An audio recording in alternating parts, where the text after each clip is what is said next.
What's happening this week in Warcraft? Hey, it's Soul, and you can help support the channel by liking this video, subscribing for more WoW coverage, and catching me where I'm live.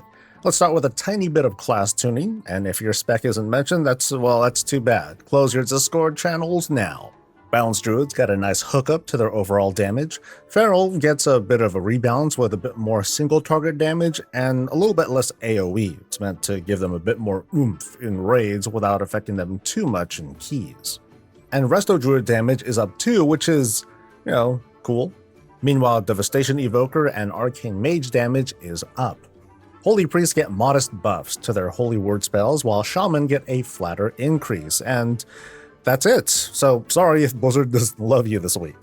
Some big hotfixes dropped to turn this 0.7 patch into a loot pinata for all gearing and transmog collection. A few of these are already live, where heroic gear caches bought from field accolade vendors are now warbound. Enemies drop more crests, including hero crests, as well as random hero track warbound gear.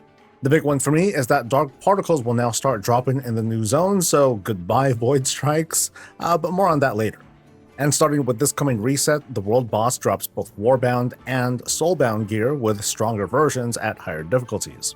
With these changes, the new zones have become more or less a proper delivery of what a 0.7 patch has offered in the past. A lot of fast gearing under this umbrella of content that's easy to jump into, meanwhile leaving a lot of lower difficulty content in the dust. It's not anything we haven't seen before, but between Delves and Prey, I think Blizzard can maybe do better about making that sense of late season catch-up also include these, these big content features. Like shoving these to the side is going to give this really jarring feel of abandonment, and then all of a sudden it's going to be slammed back into our faces come season 2. But anyway, back to the good stuff. The next quest to power up the Omnium Folio should be available. Visit Magister's Terrace from the south entrance, go down the pathway into the build library to pick it up. According to testing, this time we should be asked to complete 5 Void Assaults, which is okay. Now this might be the last big hurrah, where Void Assault activity will be really high, so if you're going for any achievements, this week is probably that time. Completing this leg of the quest unlocks the 3rd row of the folio, which is basically a power-up. The throughput of these procs, it's still going to be insulting, but the idea of this upgrade is kind of interesting in the sense that it'll try to spread damage or healing over time across multiple targets. I think this thing will eventually be in a good place once it contributes, let's go with like 5% of a group's overall throughput, because currently it's not even close to 1%. The Midsummer Fire Festival lasts for 1 more week, where hopefully you'll score that new mount, but at least check out some of the new holiday quests for some relaxing moments soaring above the rat race below. This week, Turbulent Timeways begin. It's a many weeks-long event where we blast through round after round of timewalking with a few twists. For one, Dragonflight is being introduced into the mix, and it'll be up this coming week. Be sure to pick up the weekly event quest to complete 5 time-walking dungeons, because max-level characters will score a piece of hero track gear from the raid. Folks who are leveling up will also score big experience gains by running multiple dungeons to build up the Master of the Timeways buff, which is now shared account-wide.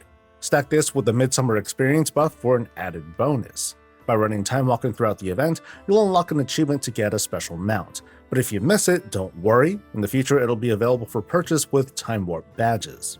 Speaking of, to turn in the quest and hit up the new vendor, you'll be visiting the Bronze Dragon area, located in Valdrakken on the Dragon Isles. Hopefully you've saved up some badges, because I sure didn't.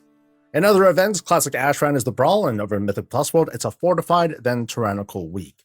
The Darkmoon Fair will also be in town this weekend. It's just in time to replace the Midsummer Festival's experience buff with another one if you're looking for that. And this coming Wednesday, the July Trading Post will be live. Be sure to drop by the Trading Post for your tender, make your last-minute purchases, and freeze items you want to save for later. This week in Housing Visits Around Azeroth, we're doing a very special group visit with probably the biggest one of them all, the Wowkia community. A handful of these talented builders offered themselves up to help represent what Wowkia is all about, a loosely aligned community with a huge passion for housing. This Wednesday is going to be an extra long stream for us to celebrate Wowkia, its members, their creations, and of course, housing overall. The presentations begin this Wednesday at 9 AM Pacific. I hope you join us. And as a public service announcement, there is a sign-up sheet if you'd like us to visit your build on stream. However, spots are limited. In the video description is a link to the forum, and spots open every Tuesday around 10 AM Pacific time. I only open up about 10 to 15 spots a week, and these fill up fast, as in like a few minutes. So best bet right now is to bookmark this page, and when 10 o'clock hits, like reload until the form opens up and pray you can get in. I'm brainstorming other possible solutions to help folks out with signing up, and if you've got suggestions, I'm up for hearing them. Please like this video, subscribe for more WoW coverage, catch me live, and I'll catch you later. Stay safe, stay healthy, and stay breezy. I'm not fake no matter what I do. Sure, I get faster views. Put my life up on the line. Passed on upgrades all the time. Cause I'm just tank, ready check, shout, and taunt to gang. Standing below the crust that's falling from between the bosses and betweens. I'm just tank and so are you. Because you ran ahead, you're screwed. But I'll still get the blame, cause I'm just